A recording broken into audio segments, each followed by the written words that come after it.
could be said that the Democrats lost that vote. You weren't paying attention to those people. Our economy hasn't worked really well for those groups of people, and we need to be honest about that. I think we have to have some bigger ideas to address these problems.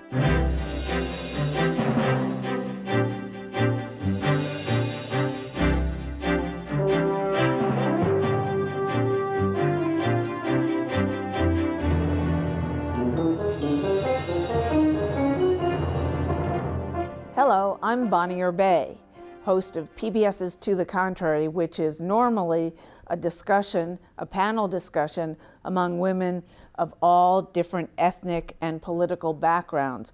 But today we're starting out with a new feature. Occasionally we'll be doing half-hour interviews with female thought leaders in the United States. And our first interview is with Neera Tanden, president of the Center for American Progress. Let's talk a little bit about who you are and how you got to a position that most people outside of Washington wouldn't know what it's all about, but to clue them in, one of the most powerful Democrats in town. Thank you. I mean, I feel really honored to work at the Center for American Progress because the center is really a place that works on public policy, and we also have an advocacy arm, CAP Action, and both of those institutions are really about making people's lives better. The policies we work on, the advocacy we do is actually, it sounds kind of hokey these days, but it's actually about expanding opportunity, whether it's education or tax policy or healthcare. Our focus is really ensuring that everybody has a shot at success in the United States. And right now we're doing a lot to defend, but we also develop ideas for the future. And I came to this, I came to work at CAP, having worked in the Obama administration for a time, but also before that, my first jobs in Washington were in the Clinton White House, where I worked on the Domestic Policy Council. And I started off really working on children and family issues back then for Hillary Rodham Clinton, and had a fantastic vantage point on how you work on policies that can actually really improve people's lives. I worked on childcare and after school and policies that were designed to give families, people under a lot of stress, families many of whom were working two jobs, but just families across the country, an opportunity to be good workers, but also be good parents. That was something that I was really lucky to work on early in my career. And is that what drove you, an interest in family issues? Any other part of the Democratic platform that you're passionate about? Well, for me, kind of most importantly, I started out, I grew up in Bedford, Massachusetts, and I'm the children of Indian immigrants, but I had a slightly different path than a lot of immigrants in that my parents, my father came over first. My parents had an arranged marriage. My mother came over. And she'd never worked, but then my parents got divorced, and my father left when I was 5. Arranged marriage, boy, that yeah. What was it like growing up with parents, who didn't even know each other and were put together? Well, my earliest memories were really not of them getting along too well, and so, in fact, they got divorced it was not a good union in the sense that, they got divorced and my father actually left. And we had lived in a, nice house in Bedford, Massachusetts, but then he basically left for a couple of years and we didn't know where he was. And my mother really faced a very stark choice, which is to either stay in the United States with 2 children, 2 very young children, and go on welfare and struggle, or go back to India. And, as there's stigma today about divorce in India, and there was an incredible stigma in 1975 when they got divorced. So she really thought if she'd gone back to India, she was sort of relegating her children and, her to pretty prescribed circumstances. So she stayed here and went on welfare. And, and just incredibly fortuitously, though, we were able to stay in Bedford because Massachusetts, great progressive state, had passed this law saying if developers developed housing in suburbs and actually allocated some of it for low-income families, they would speed up their permits. So it was a way of getting middle-class families and low-income families into some suburbs. And I moved into Bedford Village with my mom, and I was able to go. Did this experience really form? Was that how you became a Democrat? Because you lived through the whole being on welfare and pulling yourself up by your bootstraps.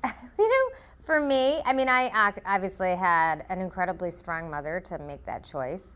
And my vivid memories of being in the school lunch line, and I was the only person using the, back then they had little coupons for free, like a 10-cent lunch instead of $1.50. And I remember being at the Purity Supreme, and we were the only family using food stamps, which, at the time I didn't really think much about. But as I grew up, I realized, that there were a bunch of people out there who made a series of decisions about public policy that actually allowed me to be where I am today. I went to good public schools. Eventually, my mom got a job at a travel agent, and then within 5 years, she got a job at Raytheon. And by the time I was at 11 or 12, she actually bought her own house in Bedford, Massachusetts, and so, kind of got into the middle class. And I went to UCLA and eventually made it to Yale Law School. And I thought, but I really kept, and my mother also kept reminding us that it was because, people really did decide to invest in me. Public policy really is people choosing to help or hurt, people they'll never know, make their lives better or make their lives worse, which is truly relevant as we discuss healthcare today. Yes, and so now to a big issue in Washington these days, and also a huge issue for the center, healthcare. That does it pain you to see the Republicans want to scrap the issue that you worked on and help pull together? Yeah, so the Center for American Progress has been working on healthcare and actually is one of the organizations that helped develop the Affordable Care Act. We came out with an idea 12, 13 years ago that became the basis of Senator Obama's plan and the framework of the Affordable Care Act itself. And so I definitely feel a special kinship to it because I also worked for President Obama on healthcare and had a lot of blood, sweat, and tears into this bill, which, the one thing that we're seeing is that the assault on the Affordable Care Act, the discussion that the country's been having about it, has actually brought really focused attention on the number of people who've been helped by it. The fact that Republicans have been trying to undermine it and 24 million people lose health care coverage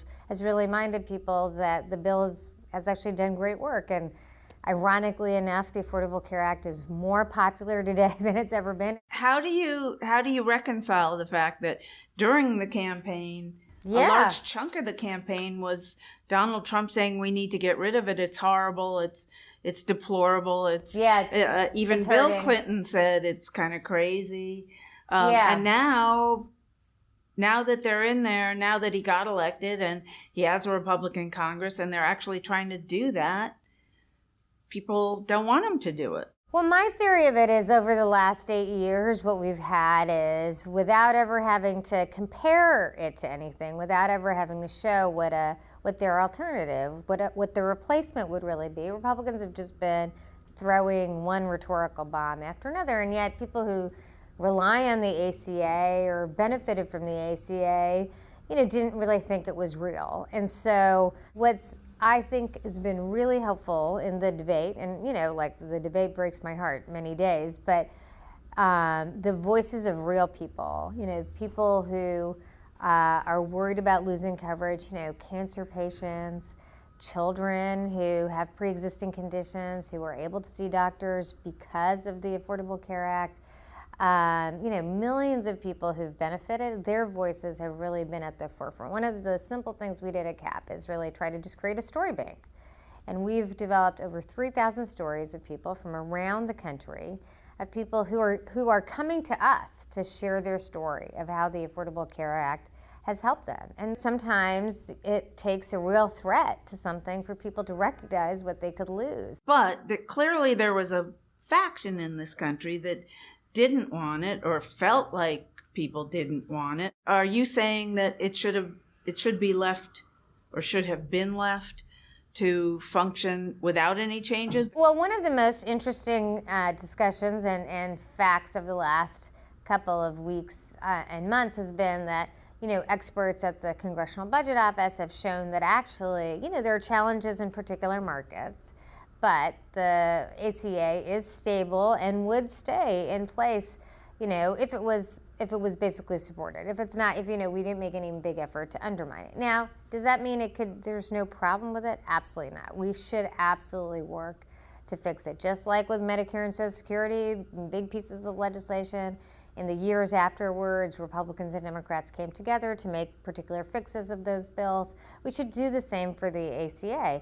And, that's what I hope will happen eventually. Republicans and Democrats will come together to make fixes of the bill instead of trying to slaughter it. That's not the general approach of a lot of the conservatives so far, but I'm hopeful that over years, and because of the voices... But people had legitimate complaints, some of them. I mean, they saw their premiums go way up because it costs more to cover more people. Although President Obama, at the time he was pushing, said it wouldn't cost more, that there were mechanisms in the bill that would keep premiums down and add 30 million people.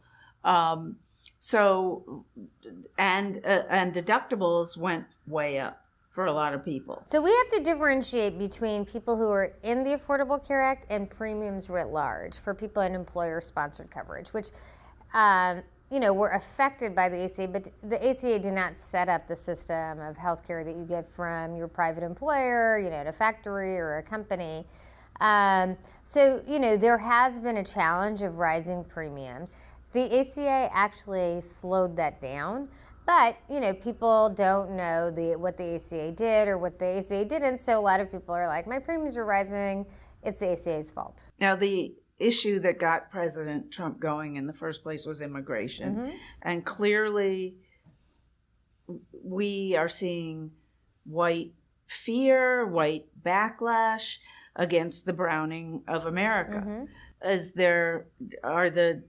Do you see any change in the Democrats' attitude toward immigration issues as a result of that, as a result of the 2016 elections? Yeah, I mean, I hope not. I think that it would be a terrible tragedy if in response to the 2016 election, the Democratic Party turns its back on commitment to civil rights and the basic premise that everyone should have a chance. And what I find fascinating is that actually support for the wall is really not that strong. Republicans and Democrats recently passed a budget where there's really no funding for the wall and no funding for Trump's extreme immigration policies. And mostly, I do think immigration is another area where, ironically enough, support for Dreamers is going up. Support for comprehensive immigration reform, I mean, it's almost crazy to me, given that we just had this election. Support for a path to citizenship is moving up across the country. And it might just be that there are groups of people who are locked in to be anti-immigrant, but I hope we actually, in the face of really tragic stories around deportations of people who've committed no crimes, who have children here, perhaps that's helping reset this conversation. Now, abortion rights. One of your seminal issues that got you into Democratic politics or progressive politics.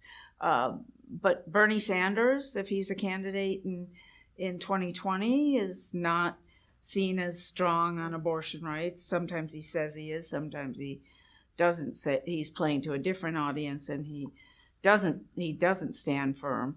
But will the Democratic Party stand firm on abortion as the party of choice for women? Yeah, I mean, I hope so. I think that the reality is that the true activism out there is being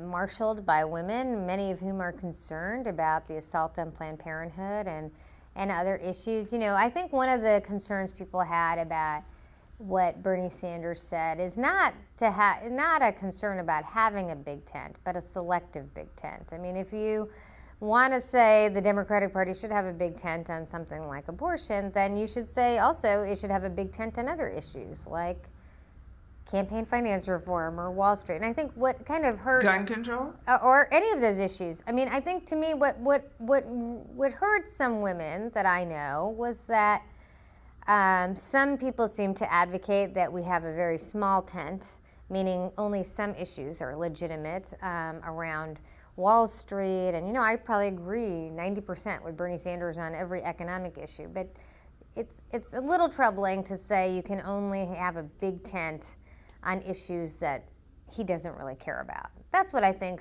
people sort of, I mean, I've seen other people, leaders like Pelosi, say we should have, you know, choice is a cornerstone issue, and the party itself and the leaders of the party are going to defend Planned Parenthood and are going to ensure that we have Supreme Court nominees that actually respect the right to privacy. But, you know, individual members may have slightly different views, their personal views, et cetera. I think that's a reasonable position to take. But then you should say that for all issues. It shouldn't just be on the issues like economic issues. Everyone has to agree.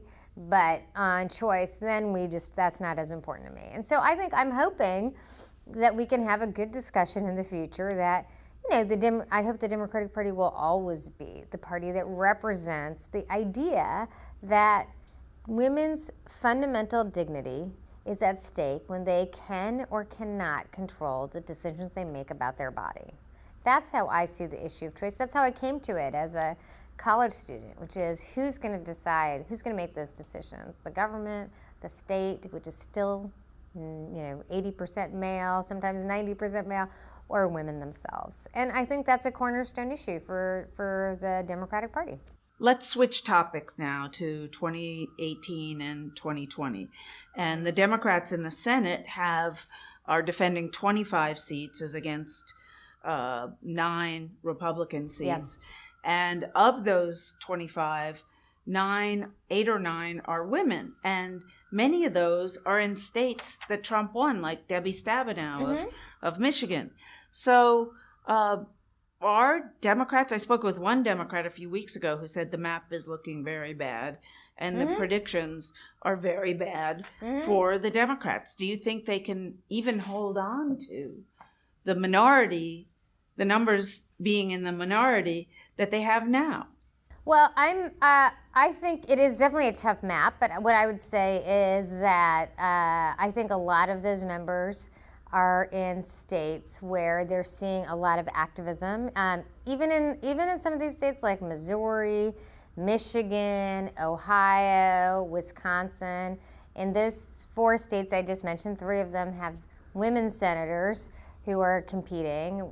Wisconsin, Tammy Baldwin; Michigan, Stabenow; Missouri, Claire McCaskill. And, you know, I think that what they're seeing is, you know, there's, in every off-year cycle, we usually see a big drop-off of Democratic participation, which really hurts Democratic office holders. But, you know, even in some of these House races, we've seen a big increase in Democratic participation. In fact, Democrats are voting at levels that they vote in a presidential year, and you're seeing some some turnoff of Republican voters. And so it's very early in the process, but I do think what you're seeing is this assault on the ACA and the kind of crazy budget discussion and tax plans is really motivating Democrats to participate. That's why millions of, 4 million people marched, 4 million, many of them women, on during the Women's March. Women really are the backbone of the resistance. They absolutely are. They're doing more calls. They are the people fueling the resistance there.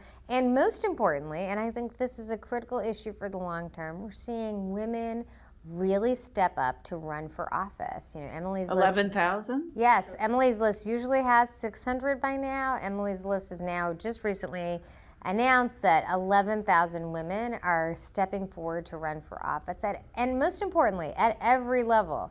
House seats, county legislators, all those kinds of things. So that's really what I'm most excited about in the discussion. Now, is it going to be an easy map? No. Trump won a lot of these states, but what's really interesting is his approval ratings now are, and have been for a long time, lower than his actual vote total. And so you are seeing some soft Trump voters, people who probably didn't like either candidate, to be candid, still not bought into Trump. And so he's not going to have that ability. We've seen polling, and even some of the tough states, where they want a Democratic check on Trump. And so, it's not an easy map, but I actually think a lot, those Democratic senators will do better under Trump than they would have done, sadly, under perhaps if Hillary had been president. Now, obviously, the national vote doesn't apply to statewide or congressional district races, but in the presidential election in 2016, Democrats lost white women. Now, Republicans have won white married women every presidential election, just about, back to Ronald Reagan. But this time, you guys lost all white women. What does that say to you? What was going on there? By 53%, he won 53%. Well, there was a big bifurcation of the vote between white college women and white women who don't go to college. So Trump did worse than Mitt Romney or most recent Republicans amongst white women who've gone to college. But he did much better amongst white women who didn't go to college. And I think... So it could be spun, if you will, that Democrats forgot all poor white people, poor uneducated. I remember Trump during the campaign saying, "I love the uneducated." Anyway, but it could be said that the Democrats lost that vote. You weren't paying attention to those people. Why'd you lose working class women? I think for a lot of those voters, there were unique issues around Hillary herself, attributes they gave to Hillary that hurt the Democratic Party writ large. And I think for us, from a public policy perspective and how we can move forward, is we do have to have better answers for people. If you haven't gone to college in the United States, the unemployment rate is 8%. If you've gone to college, it's 2%. Wages have been particularly stagnant for people who haven't gone to college. Wages have actually grown pretty well for people who have. So is the plan then to try to get everybody to go to college, or to do something for the people who never will go to college? I think that it's basically impossible to get everyone to go to college. And even if we do, there's still going to be a slack off with how much we can afford or how much will get paid. So I think the real issue for us as we go forward is to, what are we doing? What are progressives? What is the Democratic Party? What does it have to offer people who would love for their kids to go to college, but they're probably at an age that they're not going to go to college? And we've talked about a whole host of issues like childcare and a minimum wage that affects those. But at the end of the day, if you're a kind of working class person who's faced stagnant wages for the last 8 years, but also really the last 40 years, I do think we need some bolder answers, whether it's a permanent infrastructure fund or something. Not just, when I say infrastructure, not just roads and bridges, but childcare centers and schools as well. I do think we have to think through bigger ideas to address that problem. I don't have all the answers yet. We're working on them at the Center for American Progress, but we definitely recognize that you need more than rebranding. You really need substantive policies. The truth is that our economy hasn't worked really well for those groups of people, and we need to be honest about that. And even with Democratic presidents and Republican presidents. Now, Democratic presidents have wanted to do more about that. President Obama wanted to pass a jobs bill, but I think we have to have some bigger ideas to address these problems, and that's what I'm focused. That's what we're focused on, and that's what we're going to be working on over the next few years. Wonderful. Neera Tanden, Executive Director of the Center for American Progress. Thank you so much for your time, and thank you for explaining all these things to us. That's it for this edition of To the Contrary. Please follow me on Twitter. Please go to our website, pbs.org/To the Contrary. And whether you agree or think to the contrary, please join us next time.